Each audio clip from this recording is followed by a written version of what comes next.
Start करते हैं lecture number 8 part A. यहाँ पे हम देखेंगे रूट लोकस टेक्निक। उसके पहले कुछ पॉइंट्स देख लेते हैं कि ये ज़रूरी क्यों है, इसकी नीड ही क्या है। तो जस्ट इस लेक्चर के पहले हमने देखा है आरएच क्राइटेरिया, और वो क्या होता था, हमें स्टेबिलिटी बताने के लिए हेल्प करता था।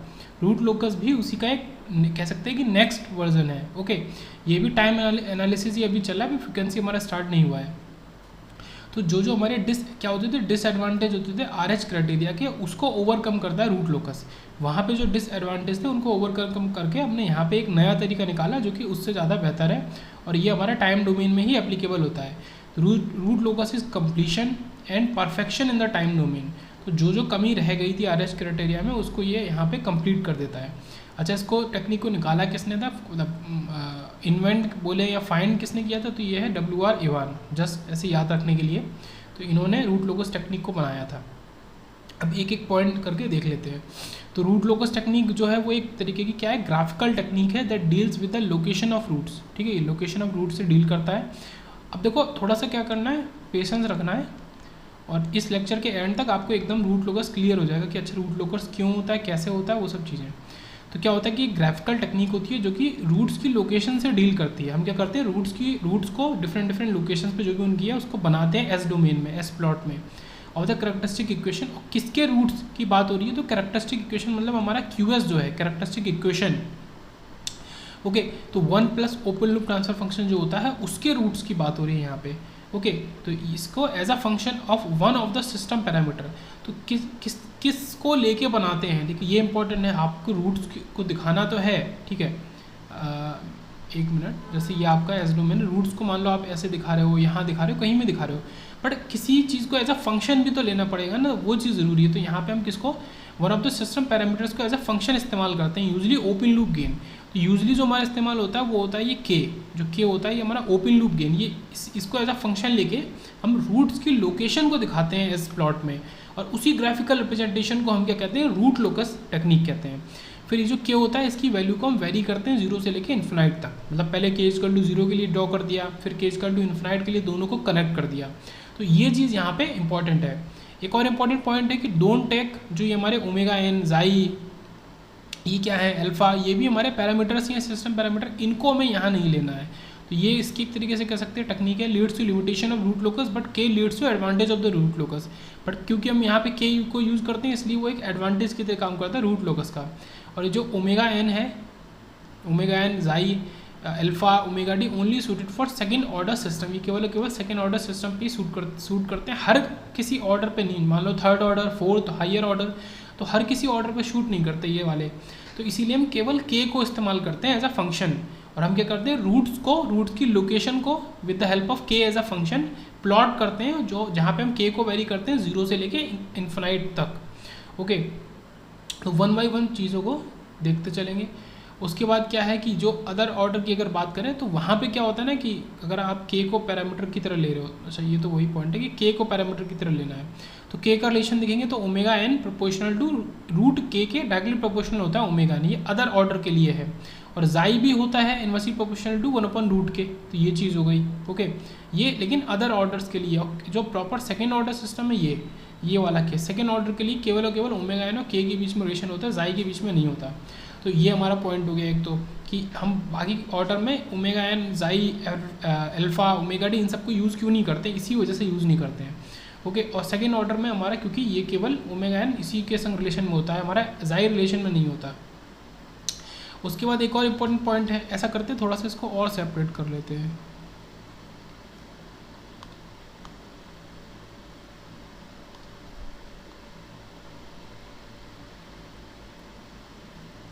ये हमारा ये नीचे का पूरा अलग है। तो अब यहाँ पे क्या करना है हमें, ओपन लूप गेन हमने तो देख लिया, ठीक है, के जो है ओपन लूप गेन है, उसको एज अ फंक्शन इस्तेमाल कर रहे हैं, ये चीज़ तो देखो फिक्स कर दी। अब ये चीज़ आपको आगे तक करनी है, इसमें कोई कन्फ्यूज़न नहीं होना चाहिए।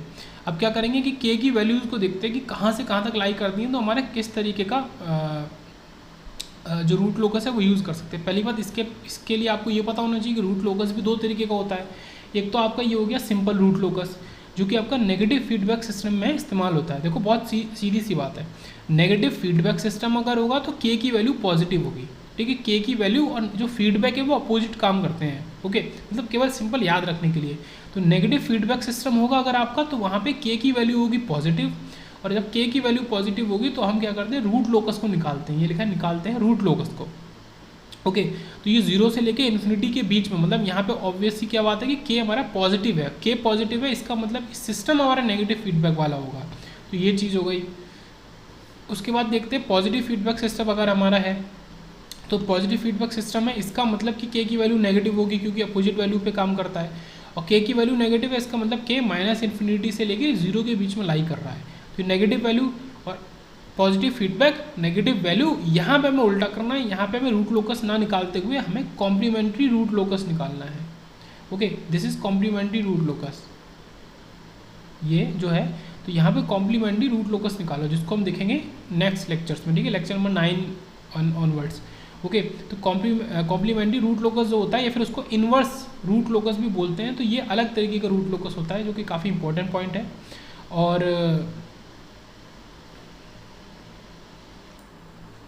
और यही दोनों हमारा जो टेक्निक होता है रूट लोकस का डिफरेंट होता है, ठीक है। एक हमारा क्या हो गया, रूट लोकस सिंपल, एक हो गया इन्वर्स रूट लोकस या फिर कॉम्प्लीमेंट्री रूट लोकस, CRL या फिर IRL।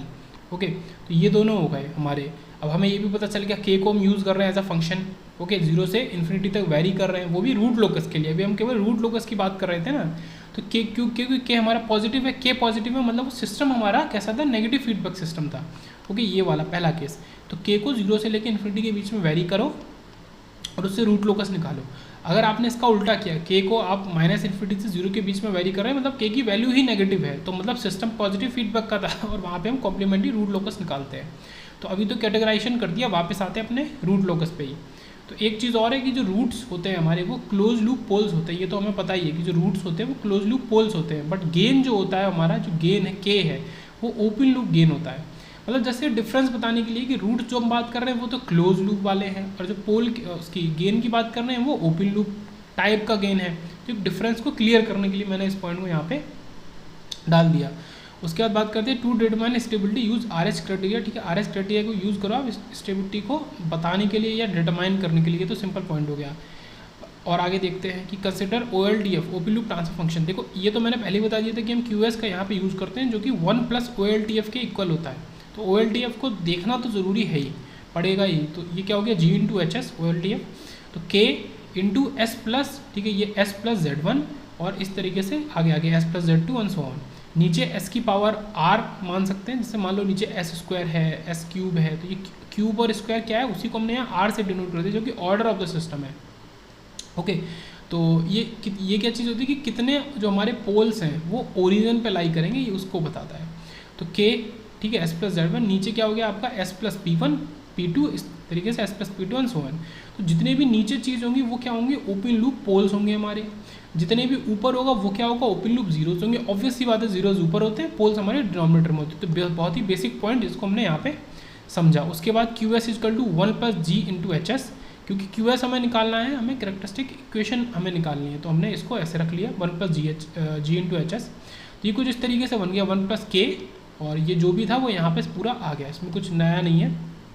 QS क्या है, हमारा कैरेक्टरिस्टिक पॉलिनोमियल है, सबको पता है, 1 + G × HS के इक्वल होता है। तो ये कुछ इस तरीके से बन जाएगा कि ये जो नीचे वाली चीज़ है पूरी, ये ऊपर चली गई और इसके संग ऐड हो गई, तो S की पावर R या गामा जो भी आप बोले, S + P1, और इस तरीके से प्लस प्लस। देखो ये तो इस प्लस के पहले वाला जो पार्ट है, अगर मैं इसको हाईलाइट करूँ, ये वो पार्ट है जो हमें नीचे से मिला, ये सेम पार्ट है, ये ऊपर भी सेम है, नीचे भी सेम है। और ऊपर पहले से क्या था, ये K × ये वाला पार्ट पहले से था। तो ऊपर क्या है, close loop zeros of QS।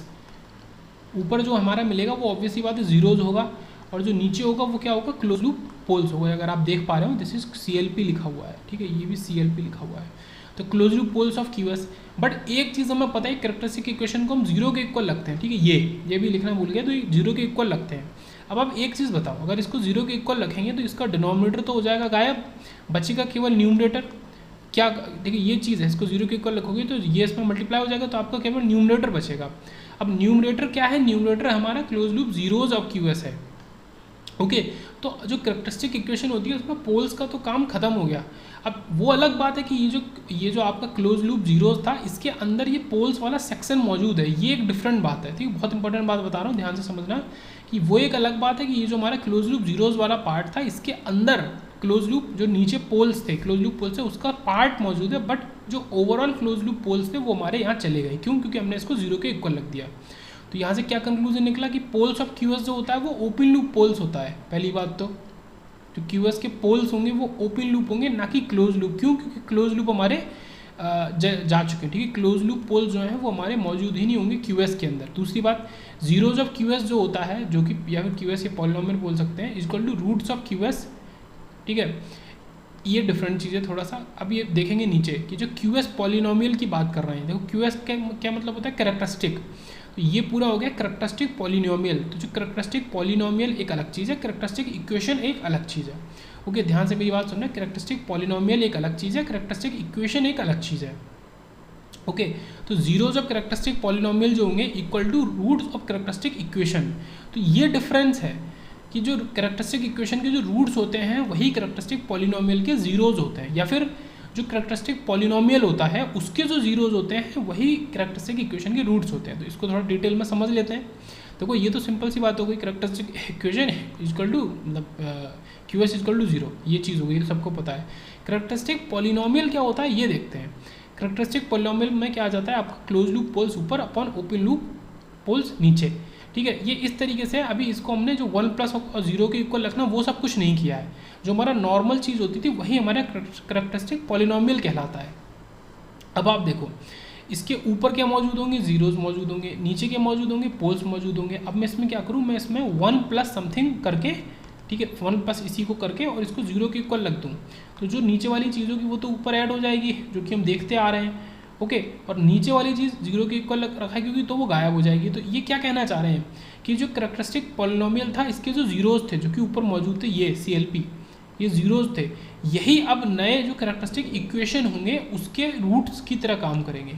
Okay, ये चीज़ समझे? देखो यहाँ पे ये जो इक्वेशन है पूरी s की power r s plus p1, ये पूरी की पूरी इक्वेशन, रूट्स क्या होता है? रूट्स तो किसी भी इक्वेशन के जो भी रूट्स होंगे वो होंगे। इसमें पोल्स और जीरोज का काम खत्म। पोल्स और जीरोज हम केवल जब रेशियो फॉर्म में बात करते हैं तब बात करते हैं। तो अब ये ऊपर सिंगल बचा, क्योंकि नीचे वाला जो भी पार्ट था वो इक्वल टू 0 के चक्कर में चला गया। तो ये जो भी आपका न्यूमरेटर में बड़ी सी इक्वेशन दिख रही है जो कि कैरेक्टरिस्टिक इक्वेशन है, इसके जो रूट्स हैं वो क्या है? जो इनिशियली हमारी ये थी कैरेक्टरिस्टिक पॉलिनोमियल, इसके जो जीरोज थे वो अब उसके रूट्स बन गए। तो यही चीज़ बोल रहा है कि zeros of characteristic polynomial equal to roots of characteristic equation. केवल जीरोज हमारे रूट्स बने हैं क्योंकि पोल्स हमारे चले गए, क्योंकि 0 के इक्वल रखा था। उसी बात को मैंने काफ़ी बार बोल दिया, अब तो समझ में आ ही गया होगा। तो ये चीज़ हो गई। और इक्वल टू, अब आप एक चीज़ में गौर क्या हुआ कि उसमें जो नीचे से हमने पोल्स लिए थे वो भी मौजूद हैं, जो ऊपर ऑलरेडी पहले के जीरोज थे वो तो मौजूद थे ही, और वहाँ पे के भी मौजूद था जो कि ओपन लूप गेन होता है। तो तीनों मौजूद है। अभी इसको हम आगे भी देख लेंगे एक बार और। ओके, तो अब हम क्या करेंगे? ये जो कैरेक्टरिस्टिक पॉलिनोमियल है इसी को कैरेक्टरिस्टिक इक्वेशन बनाने के लिए क्या करेंगे? इक्वल टू 0 रख देंगे। तो आप इसमें साफ साफ देख सकते हो, जैसे ही 0 रखेंगे तो ये जो नीचे वाला पोल्स वाला मामला था, open loop poles. Okay, open loop poles क्यों? क्योंकि ओपन लूप ट्रांसफर फंक्शन के पोल्स होते हैं ये। तो ओपन लूप पोल्स हमारे चले जाएंगे, तो जो क्लोज लूप पोल्स ऊपर मिलेंगे हमारे, वो क्या होता है? Close loop poles is a mixture of, ठीक है, इन तीन का मिक्सचर होता है। उसके अंदर ओपन लूप पोल्स होंगे, ओपन लूप गेन होगा जो कि ये के है, और ओपन लूप जीरोज होंगे। फिर से समझते हैं एक चीज़ है ओपन लूप ट्रांसफर फंक्शन, उसके ऊपर एक के मौजूद है, कुछ जीरोज मौजूद है जिसको ओपन लूप जीरोज बोलते हैं, नीचे कुछ ओपन लूप पोल्स मौजूद हैं। अब हमने क्या किया? इसी ओपन लूप ट्रांसफर फंक्शन से हमने कैरेक्टरिस्टिक इक्वेशन निकाली जिसको हम क्लोज लूप, जिसके जो भी रूट्स होंगे, पोल्स होंगे या जीरोज होंगे, उनको क्लोज लूप बोलेंगे, ना कि ओपन लूप। ओके, तो इससे हमने 1 प्लस करके निकाला। तो ये जो ओपन लूप पोल्स है तो ये चले गए, ये ऊपर जाके ऐड हो गए। तो इसने इसको क्या बना दिया?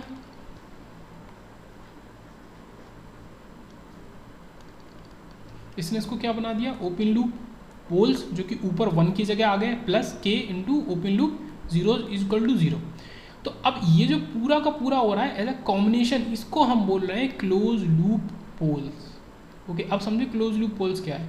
तो ये पूरा कॉम्बिनेशन, अब ये कॉम्बिनेशन में 3 चीज़ें हैं। हमारा ओपन लूप पोल्स हैं, हमारा के है जो कि हमारा क्या होता है ओपन लूप गेन, जिसको ओपन लूप का गेन कहते हैं, ठीक है, क्योंकि हम इसको ओपन लूप ट्रांसफर फंक्शन से सॉल्व कर रहे हैं, और ये ओपन लूप जीरोज। तो ये जो open loop poles, open loop gain और ओपन लूप जीरोज तीनों को मिला के जो बनता है वो हमारा क्लोज लूप पोल कहलाता है। ओके, ये चीज़ समझे होगे। अब और नीचे चलते हैं, फिर क्लोज लूप पोल्स, इसको एलेबोरेट करके लिखा है कि close loop poles is a combination of open loop poles, open loop zeros and open loop gain, तीनों को मिला के बनता है। अब क्या करना है, देखो यहाँ तक आपको चीज़ समझ में आ गई होगी, हमने सारी चीज़ें डिस्कस कर ली, ये सब चीज़ें डिफरेंट क्या है, और के को हमें एज अ फंक्शन लेना है। अब बस एक चीज़ और आप कर दो तो आपका क्या हो जाएगा, रूट लोकस तैयार हो जाएगा। ओके, रूट लोकस आपका रेडी हो जाएगा। अब बस ये करो कि जो के है उसको वेरी कर दो 0 से लेके इन्फिनाइट तक, जो हमने पहले भी डिस्कस किया है। तो जैसे ही आप के को वेरी कर दोगे 0 से लेके इन्फिनाइट तक, और वहाँ पे जो रूट्स हैं उसकी जो ये हमारा जो कैरेक्टरिस्टिक इक्वेशन था QS, इसके जो रूट रूट थे उसकी लोकेशन को ड्रॉ कर दोगे तो आपका वो जो पूरा का पूरा ग्राफ बन के आएगा, वही हमारा क्या होता है, रूट लोकस होता है। ओके, तो अब इसको करने के लिए कुछ वैल्यूज़ भी निकालनी ज़रूरी है, जैसे कि पहले तो के को जो बाउंड्रीज हैं आपकी 0 और इन्फिनिटी, उन पे वैल्यू निकालो। तो इफ़ के इक्वल टू 0 तो हमें ओपन लूप पोल मिलेगा, जो वैल्यू देगी वो आपको ओपन लूप पोल की वैल्यू देगी। अगर के इन्फिनिटी होगा तो आपको ओपन लूप 0 देगा। ओके, ये याद रखो, के अगर इन्फिनिटी है तो आपको ओपन लूप 0 मिलेगा, के अगर 0 है तो ओपन लूप पोल मिलेगा, और बीच में इनकी कुछ भी वैल्यू होगी तो आपको तीनों का कॉम्बिनेशन मिलेगा, open loop pole plus open loop 0 plus open loop gain. ठीक है, तो ये क्या लगा है कि we get all three means close loop pole, तो ये तीनों हमें मिल रहे हैं, इसका मतलब कि हमें क्लोज लूप पोल मिल रहा है, जो कि हमने ऊपर डिस्कस किया ही है। तो देखो आपको अलग अलग कंडीशन में निकालना है, के इक्वल टू 0 पे निकालोगे तो ओपन लूप पोल मिलेगा। अब देखो इसको याद करने का तरीका देख लेते हैं, बहुत सिंपल है, मतलब एक ट्रिक है, इसमें कुछ ऐसा नहीं है। जैसे के इक्वल टू 0, 0 किसकी तरह दिखता है, पी की तरह, ठीक है, ये ऊपर का 0, इसमें के इक्वल टू इन्फिनाइट, इसमें क्या मिलेगा, ओपन लूप जीरोज मिलेगा। 0 कैसा होता है, जेड, जेड में क्या होता है, 2 छोर होते हैं, छोर शायद आप समझो, ये जो 2 एंड पॉइंट होते हैं, जैसे कि हमारा इन्फिनिटी में होते हैं। तो इस तरीके से याद करना आसान है थोड़ा सा, कि इन्फिनिटी पे रख रहे हो तो आपको 0 मिलेगा, और 0 पे रख रहे हो तो ये 0 इधर है और ये पी में ये ऊपर 0 जैसा है। तो वो याद करने के लिए, बस इसमें कोई भी कॉन्सेप्ट नहीं है, केवल एक याद कर रखने के लिए। ओके, तो ये चीज़ हमने देखी याद रखने के लिए, तो इस तरीके से देखा हमने। तो ये पूरा हमने डिस्कस किया कि अलग अलग वैल्यूज़ निकालेंगे, के इक्वल टू 0 पे, के इक्वल टू इन्फिनाइट पे, और जो कॉम्बिनेशन के बीच की वैल्यू है, के हमारा 0 से लेकर इन्फिनिटी के बीच का, जो कि आपको तीनों का कॉम्बिनेशन देगा, जिसको हम CLP बोलते हैं। अब आगे देखते हैं, तो अब क्या बात कर रहा है कि it is the locus that is trace from open loop pole. ठीक है, ये क्या होता है, रूट लोकस क्या होता है, असल में एक तरीके का लोकस होता है। लोकस क्या कहेंगे, एक चीज़ का डायग्राम, प्लॉट डायग्राम को लोकस बोल सकते हैं, अगर सिंपल भाषा में बोले तो। लोकस का क्या मतलब है, प्लॉट डायग्राम। ओके, तो it is the locus that is trace from open loop pole location, open loop pole की लोकेशन से ट्रेस करते हैं to open loop 0 location. Okay, open loop pole की लोकेशन से मतलब आपका जो के है उसको 0 से लेके और फिर उसको इन्फिनाइट, के इक्वल टू इन्फिनाइट तक आप जब वो करते हैं, प्लॉट करते हैं, उसका जो लोकस होता है वही आपका रूट लोकस होता है। तो ये चीज़ें, और क्या ज़रूरी है, by varying open loop gain, open loop gain मतलब K, by varying K from 0 to infinity, ये चीज़ तो ज़रूरी है ही। तो ये क्या है, एक तरीके का कनेक्शन है, उस पर अभी आएंगे। It is not the point where it originates and terminates, तो रूट लोकस किसी भी तरह का कोई पॉइंट नहीं होता। अब ये समझो बात को, ये इसके क्या कहना चाह रहा है कि रूट लोकस किसी तरह का कोई पॉइंट नहीं है, it is not the point. ठीक है, नॉट द पॉइंट कि जहाँ पे वो टर्मिनेट होता है या ओरिजिनेट होता है, एक्चुअल में इट्स द कनेक्शन। देखो ये चीज़, it's the connection between them, it's मतलब root locus, root locus is the connection between them, किसके बीच में, हमारा जो ओपन लूप 0 था और जो ओपन लूप पोल था उनके बीच में। ओके, मतलब एक जो हमारा के इक्वल टू इन्फिनिटी 0 पे निकला ओपन लूप पोल वाला, ठीक है, मामला, और एक आपका इन्फिनिटी पे निकला ओपन लूप 0 वाला, इनके बीच का जो कनेक्शन होगा उसको हम रूट लोकस बोल रहे हैं। ओके, तो root locus is obtain using open loop transfer function, जो कि हमने देखा ही, क्योंकि ओपन लूप ट्रांसफर फंक्शन की मदद से ही कैरेक्टरिस्टिक इक्वेशन निकलेगा। But it is close loop poles, but actual में ये होता क्या है, ये क्लोज लूप लोकस होता है। क्यों, क्योंकि हम इसको निकालते कहाँ से, CLP की मदद से। CLP क्या होता है, आपका open loop pole, open loop gain और ओपन लूप आपका जीरोज, इन तीनों का कॉम्बिनेशन होता है CLP। तो क्योंकि इसको CLP की मदद से बनाते हैं, इसलिए इसको क्लोज लूप लोकस बोलते हैं। ओके, एक इंपॉर्टेंट पॉइंट और है कि जो के, अगर आप के की वैल्यूज़ को 0 से इन्फिनिटी के लिए लेते हो, अगर हम क्लोज इंटरवल लेते हैं, मतलब कि 0 और इन्फिनिटी को इंक्लूड कर रहे हैं, तो वहाँ केवल आप कंस्ट्रक्शन के लिए ऐसा करो, उसको एनालाइज करने के लिए मत ऐसा करो। जब आप उसको एनालिसिस के लिए यूज़ कर रहे हो इन वैल्यूज़ को, तो फिर आप open loop sorry open bracket use करो, ओके, क्लोज लूप कंडीशन नहीं, ओपन लूप कंडीशन। तो यहाँ पे जीरो और इन्फिनिटी को इंक्लूड मत करो एनालिसिस के लिए, बट कंस्ट्रक्शन के लिए आप यूज़ करो। तो ये इंपॉर्टेंट पॉइंट है। और उन्होंने ऊपर क्या बोला था कि it is not the point where it originates and terminates. तो ये पॉइंट यहीं पे आके कनेक्ट होता है कि ये वो चीज़ नहीं है जो, मतलब ये वो पॉइंट नहीं है जहाँ पे हमारा जो चीज़ें हैं, वो जो ग्राफ है वो ओरिजिनेट और टर्मिनेट होता है। मतलब जब आप एनालिसिस करोगे तो आप इनका ओरिजिनेशन वाला पॉइंट और टर्मिनेशन वाले पॉइंट को कंसिडर नहीं करोगे, ओके। तो कुछ रफली इस तरीके से हो गया कि आपका ओपन लूप पोल है यहाँ पे, ओपन लूप जीरो है यहाँ पे, इनका कनेक्शन जो है ये आपका रूट लोकस है। बट फॉर कंस्ट्रक्शन के लिए तो आपने पूरा बना दिया, बट एनालिसिस के लिए के इक्वल टू जीरो, के इक्वल टू इन्फिनाइट वाला पॉइंट आपको यूज़ नहीं करना है, ओके। तो एक लेक्चर का लास्ट पार्ट है, फिर लेक्चर 8B में देखेंगे प्रॉपर्टीज़ ऑफ रूट लोकस को, ओके। तो लास्ट पार्ट देख लेते हैं टाइप ऑफ सिस्टम। ये काफ़ी इंपॉर्टेंट पॉइंट है, काफ़ी ज़्यादा इंपॉर्टेंट पॉइंट है। आपने काफ़ी बार कंट्रोल में या सिग्नल में ये जो proper system, improper system, strictly proper, ये सब पढ़ा होगा। तो इनको देख लेते हैं। तो पी क्या है, नंबर ऑफ पोल्स, जेड क्या है, नंबर ऑफ जीरोज। अगर आपका नंबर ऑफ पोल्स बड़ा है जीरोज से, इसका मतलब कि सिस्टम आपका स्ट्रिक्टली प्रॉपर सिस्टम है। उसके पहले देख लेते हैं प्रॉपर क्या होता है। अगर पी जेड के इक्वल है, अगर नंबर ऑफ पोल्स और नंबर ऑफ जीरोज दोनों ही इक्वल है ये, तो वो आपका प्रॉपर सिस्टम होगा। उसका नाम ही है प्रॉपर, वहाँ पे कोई भी चीज़ इम्प्रॉपर नहीं है, एकदम प्रॉपर। तो ये चीज़ हो गई। अब प्रॉपर का सब कैटेगरी बोला जा सकता है कि अगर हमारा नंबर ऑफ पोल्स ज़्यादा हैं तो वो स्ट्रिक्टली प्रॉपर हो गया, ओके। और अगर आपका नंबर ऑफ जीरोज ज़्यादा हैं तो वो आप क्या हो जाएगा, इम्प्रॉपर हो जाएगा, ओके। तो इसका मतलब है कि जो प्रॉपर और स्ट्रिक्टली प्रॉपर है वो दोनों ही किससे रिलेट करते हैं, पोल्स से रिलेट करते हैं। पी से प्रॉपर, पी से पोल्स, याद करने में भी कोई प्रॉब्लम नहीं है। नंबर ऑफ पोल्स ज़्यादा है मतलब वो प्रॉपर वाली साइड पे जाएगा, मतलब स्ट्रिक्टली प्रॉपर। अगर पोल्स इक्वल हैं जीरोज़ के तो वो प्रॉपर, अगर जीरोज़ ज़्यादा हैं तो वो इम्प्रॉपर हो जाएगा। तो ये इंपॉर्टेंट पॉइंट था, काफ़ी ज़्यादा। ये 3 तरीके के सिस्टम होते हैं, ओके। और क्या है कि इफ़ पोल्स हमारे ज़्यादा हैं जीरोज़ से तो हमें पता है कि स्ट्रिक्टली प्रॉपर है। तो इनका जो डिफरेंस होगा पोल जीरोज़ का, मान लो कि 3 पोल हैं और 2 जीरो हैं, तो क्या हो गया डिफरेंस 3 - 1, मतलब 3 - 2 मतलब 1। Number of zeros are consider to be located infinite. तो इतने मतलब कितने, एक जीरोज को आपको इन्फिनाइट पे बनाना पड़ेगा। मतलब जितने भी जीरोज हमारे ज़्यादा होंगे या पोल ज़्यादा होंगे उनको फिर उठा के आपको इन्फिनाइट पे ड्रॉ करना पड़ेगा। ये काफ़ी इंपॉर्टेंट पॉइंट है। दूसरा, if zeros is greater than number of zeros is greater than number of poles then Z minus P. अब इसका डिफरेंस, मान लो कि 3 जीरोज हैं और 1 पोल है, मतलब कि 2, मतलब 2 जो पोल्स, सॉरी जीरोज होंगे, नंबर ऑफ पोल्स मतलब 2 जो पोल्स होंगे, क्योंकि जितना डिफरेंस बचता है हम मान लेते हैं कि वो इन्फिनाइट पे बैठे हुए हैं। देखो एक चीज़ समझो, अगर मान लो कि कोई भी एक है, मतलब कोई भी एक, मैं नहीं कह रहा कि ये जीरो है पोल है वो 3 है, कोई भी एक जीरो है पोल वो 1 है, तो हम क्या मान के चल रहे हैं वो समझो। हम ये मान के चल रहे हैं कि ये जो 1 + 2 दोनों को इक्वल करने के लिए हमने ये मान लिया कि ये जो 2 जो भी होगा, जीरो या पोल और ये भी जीरो या पोल, ये कहाँ बैठे होंगे, इन्फिनाइट पे बैठे होंगे। इन्फिनाइट पे तो कुछ भी हो सकता है, हमें क्या पता है इन्फिनाइट पे क्या, हम पता भी नहीं कर सकते। तो हमें हमेशा इनकी जो वैल्यूज़ है उनको इक्वल करना होता है। इक्वल करने के लिए हम क्या कर लेते हैं कि इनके डिफरेंस को मान लेते हैं कि वो हमारा इन्फिनाइट पे बैठा होगा, the difference is at infinity. तो ये यहाँ पे पॉइंट बताना चाह रहा है। और अगर दोनों इक्वल हैं, जो कि हम करना ही चाहते हैं, जो कि ये है P = Z, then no zero और पोल इज एट इन्फिनिटी। तो कोई भी जीरो और पोल इन्फिनिटी पे नहीं होगा क्योंकि दोनों ही इक्वल नंबर में है। अब next lecture part 8 part B में हम देखेंगे प्रॉपर्टीज ऑफ रूट लोकस।